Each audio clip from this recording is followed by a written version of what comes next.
अच्छा बनाया गया है। तो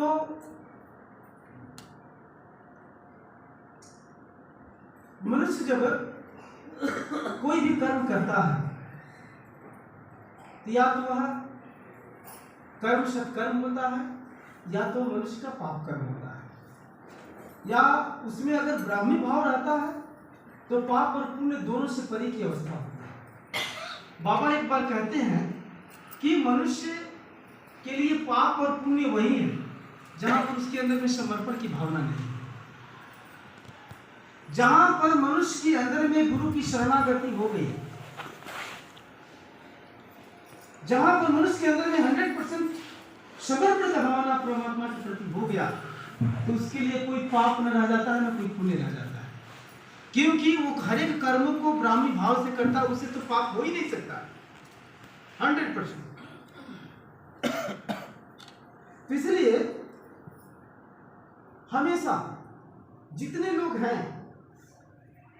पाप किए, दूसरे को पीड़ा दिए, उन लोगों की गति क्या हुई?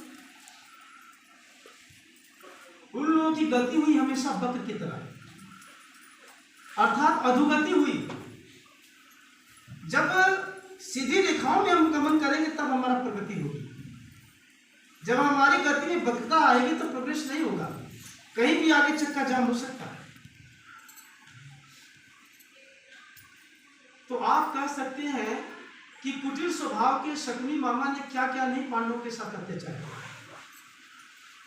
यहां पर इस संदर्भ में बोला जा सकता है, उन्होंने क्या किया, लक्षागृह का निर्माण कराया कि पांडव उसमें जल करके राख हो जाएंगे, लेकिन फिर भी विदुर ने बचाया। अर्थात कहा जाए कि पांडव थे धर्म के पथ पर, सत्य के पथ पर, वो सीधी रेखा में चल रहे थे, सीधी दिशा में चल रहे थे। लेकिन कौरवों का पथ क्या था? उनके पथ में वक्रता था, तरह तरह का शूद्र स्वार्थ था। उस शूद्र स्वार्थ के कारण से वशीभूत होकर के वो आगे बढ़ रहे थे, जिसकी वजह से उनको जो है,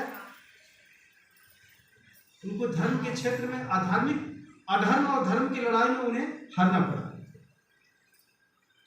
क्योंकि शकुनी लास्ट तक कपट किया उन्होंने,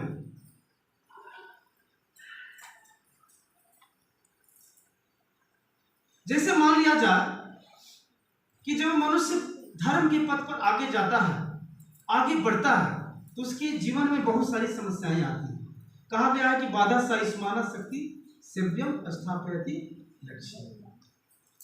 तो अगर जीवन में बाधाएं आ रही तो हम इसका मतलब कि लक्ष्य की ओर जा रहे हैं, हम अपने लक्ष्य की ओर द्रुत गति से आगे बढ़ रहे हैं।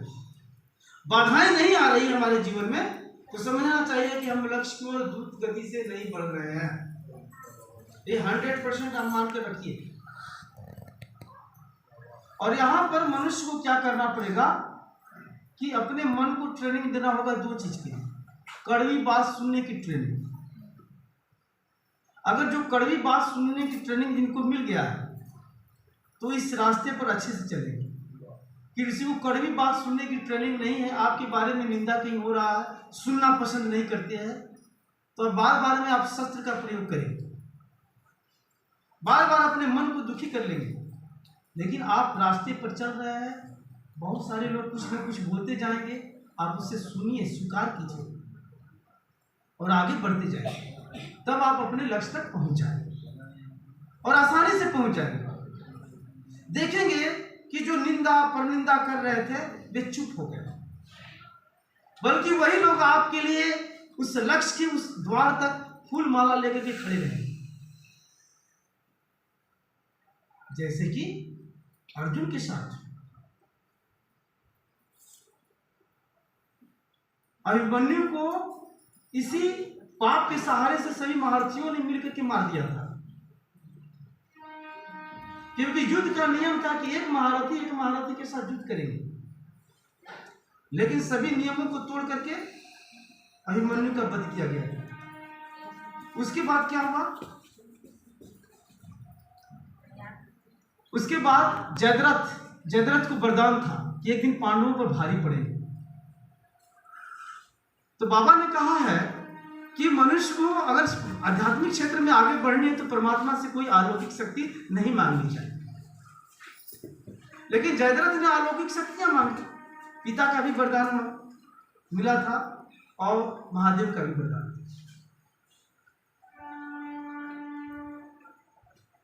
तो एक दिन उनको पांडवों को कुछ दिन भारी पड़े और अभिमन्यु तक आने के लिए दिया ही नहीं, जिसे कारण अभिमन्यु को सभी महारथियों ने मिलकर के मार डाला। ये था पाप। और अर्जुन ने भी अग्नि समाधि का व्रत ले लिया कि अगले दिन यदि हम अग्नि समाधि नहीं लूंगा, सॉरी जो जयद्रथ का वध नहीं करूंगा तो अग्नि समाधि ले लूंगा।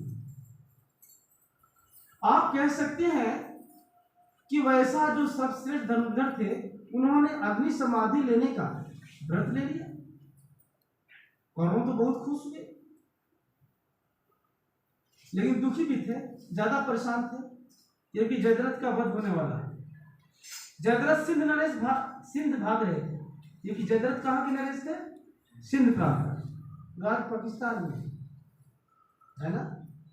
तो जयद्रथ भाग रहे थे, मनाया गया उनको कि भाई आप रहिए, आपकी सुरक्षा में सारी कौरव सेना रहेगी।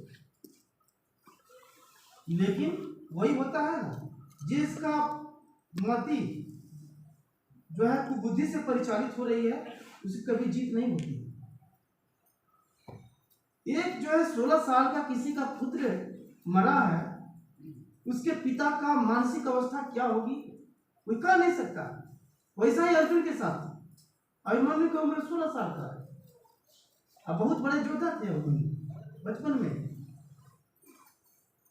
तो सभी लोग जयद्रथ के पास में बहुत सैनिक लगा दिया गया। शायद अर्जुन को वहां तक पहुंचने के लिए 2 दिन भी कम पड़ जाता, लेकिन फिर भी कहा गया है तार मन जदि चाहे सबकी छिपाए। बाबा ने प्रभात संगीत में कहा है, हे परम पुरुष, तुम्हारी इच्छा से इस दूसरी भूमि पर क्या नहीं हो सकता है। क्यों? क्योंकि जब तक से परम पुरुष की इच्छा नहीं होगी इस संसार में कोई फल फूल नहीं सकता है। सबके पीछे विटनेसिंग एंटिटी वही है, पुरुषा अकर्ता फल साक्षात भाव केंद्र, अर्थात वह अकर्ता रहते हुए भी सब कुछ करता है। इसलिए परम पुरुष क्या करते हैं? परम पुरुष का एक प्लान होता है, जो प्लानिंग कृष्ण का अर्जुन के साथ। तो जयद्रथ वध के लिए सारे महारथी तैयार, सारे जयद्रथ को सुरक्षा करने के लिए सारे महारथी तैयार किए थे, लेकिन अर्जुन का मात्र एक ही लक्ष्य था, जयद्रथ वध। लेकिन आपको मैं कह दूं कि परमात्मा कैसे अपने शिष्य का परीक्षा लेते हैं। जयद्रथ बहुत दूरी पर है और अर्जुन युद्ध करते हुए बहुत सारे सैनिकों को प्रतिकार करते हुए आगे की ओर बढ़ते हैं। घोड़ा थक जाता है बीच में, तो भगवान कृष्ण कहते हैं कि अर्जुन, तुम्हारे जो अश्व है तुम्हें विजय श्री की ओर नहीं ले जा सकते। साधारण भक्त होगा तो वहीं पर प्राण त्याग देगा। या सोचिए कैसे ये हमारे सारथी हैं कि क्या है? सारथी काम है मन को उत्साहित करना, लेकिन ये तो मन को निरुत्साहित कर रहे हैं। तो ये होता है भगवान की परीक्षा। अर्जुन की परीक्षा ले रहे थे क्योंकि उन्हें विजय सिद्ध दिलाना था। कुछ देर के बाद में घोड़े को ठीक ठाक किया गया, घोड़े आगे की ओर बढ़ गया और अर्जुन आगे की ओर जा रहे हैं युद्ध करते हुए। लेकिन जयद्रथ बहुत दूर है, उसके पीछे बहुत, उसके सुरक्षा में बहुत सारे महारथी लगे हुए हैं। अंत में क्या हुआ कि सूर्यास्त होने वाला था, लेकिन भगवान कृष्ण कहते हैं कि देखो अर्जुन, जयद्रथ बहुत दूरी पर है, तुमने तो अग्नि समाधि लेने का व्रत ले लिया है, तुम्हारा तो ध्यान सूर्य पर ज्यादा होगा, ऐसा व्रत नहीं लेना चाहिए। समझा भी रहे हैं, लेकिन फिर भी कहा गया है कि परम पुरुष ही बुलवाते हैं।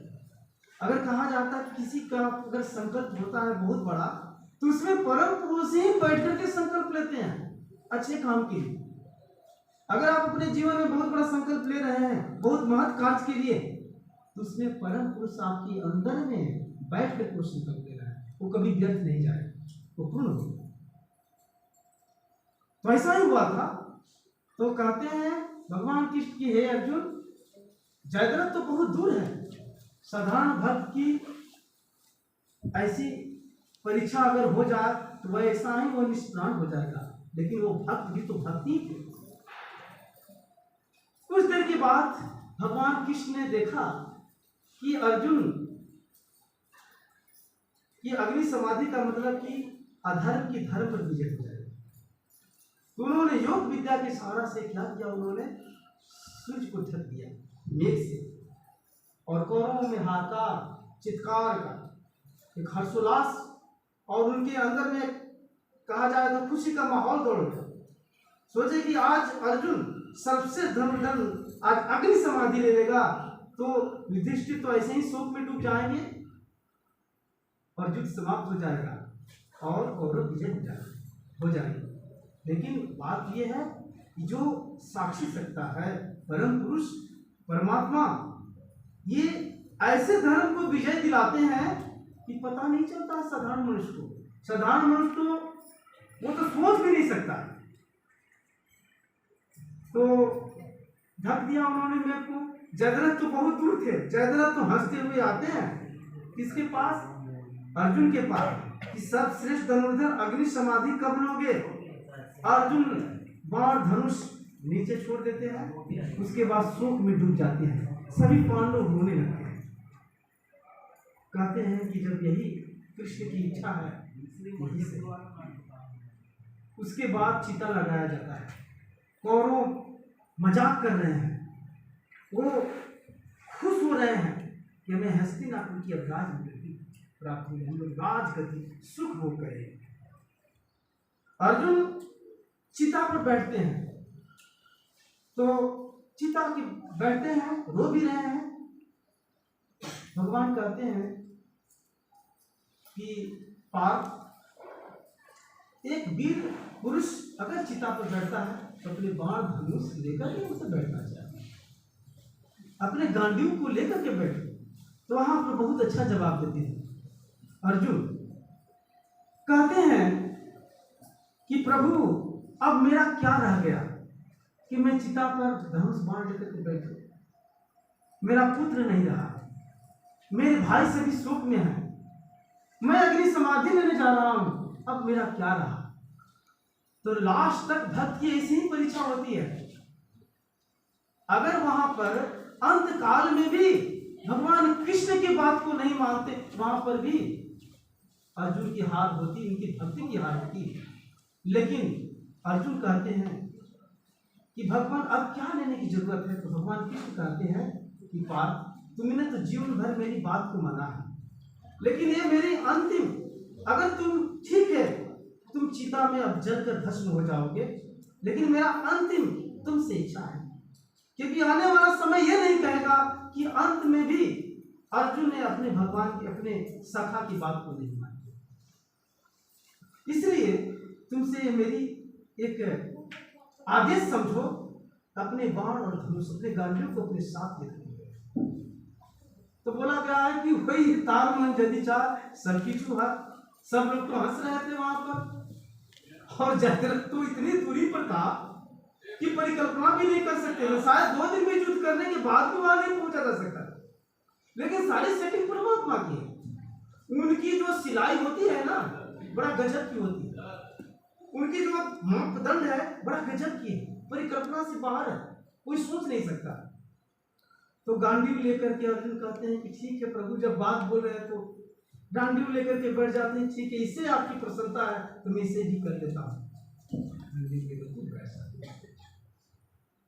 और होता है भगवान कृष्ण ने उस योग बल के सहारे से मेघ को हटा देते हैं। बोलते हैं कि पार्थ अभी शुरुआत नहीं हुआ है, वो है सूर्य और ये है तुम्हारा गांडीव, वो है जयद्रथ। लेकिन लास्ट तक भी भगवान कहते हैं, गाइड करते हैं कि तुम ऐसे उसको मारना कि जिससे उसका सिर कट करके उसके पिता के पास गिरना चाहिए, उसके पिता के गोद में गिरना चाहिए। और ऐसा ही वहां धर्म की विजय हुई। इसको कहा जाता है कि पापस्य कुटिला गति। जिन लोगों ने पाप का सहारा लिया था उनकी गति कुटिल हुई, और जिन्हें धर्म का सहारा लिया था उसकी गति सद्गति हुई। आज से 7,500 साल पहले भगवान शिव ने अपने शिष्यों को बता चुके थे, इसलिए उन्होंने कहा पापस्य कुटिला गति। हे मनुष्य, तुम पाप के सहारा मत लो, तुम सत्य की सहारा लो, सत्याश्रयी बनो, धर्मनिष्ठ बनो, और धर्मनिष्ठ बनने से तुम्हारी विजय, तुम्हारी गति सद्गति हो। इसलिए उसी को आज उसी चीज की प्रासंगिकता है आज समाज में। जनमानस में भगवान शिव की 12 जो श्लोक है शिवोक्ति का पापस्य कुटिला गति, इसका प्रचार प्रसार करने का समय आ चुका है। इसलिए इस बार इस सेमिनार नोट्स में इसको जोड़ा गया। तो जीवन भर मनुष्य तरह तरह की ताना बाना बोलता है, लेकिन कृष्ण इच्छा बिना फल फले ना, है ना, आनंद बचना मिलता में। अर्थात जब तक से परमात्मा की इच्छा नहीं होगी ये फल नहीं हो सकता, कुछ नहीं हो सकता। वो जब चाहेंगे वैसे ही होगा। मनुष्य को हमेशा सीधा बुद्धि से परिचालित करना चाहिए। मनुष्य को ऐसी बातें नहीं बोलना चाहिए जिसका 2 अर्थ निकले। 2 अर्थ निकल जाएगा तो आप एक सत्याश्रय नहीं निकलेगा, सीधा अर्थ निकलना चाहिए। बाबा ने इसलिए क्लियर चीज बोली। धर्म क्या है? धर्म की परिभाषा क्लियर बोली, सत्य का परिभाषा बिल्कुल क्लियर कहा उन्होंने। और बाबा की philosophy, that is the whole comprehensive philosophy, complete philosophy and sublime philosophy of life. इसलिए जीवन के उन्नत दर्शन है। इसलिए आज के समय में हमें उससे चीज का हमें प्रासंगिकता है कि हमें हमेशा सत्य का सहारा लेना चाहिए, पाप का सहारा हमेशा पुण्य कर्म करना है। अगर पाप करेंगे तो हमारा गति अवरुद्ध हो जाएगी, हम परमात्मा तक नहीं पहुंच सकते हैं। हमारी गति जैसे छोटे छोटे नाले होते हैं, आगे जाकर जाम हो जाते हैं। उन्हें महासमुद्र की में मिलना है, इसलिए हमारी गति उस महासमुद्र की ओर होना चाहिए। नदी की तरह चलते चलते उस महासमुद्र परम पुरुष में मिल जाता है। यही हमारी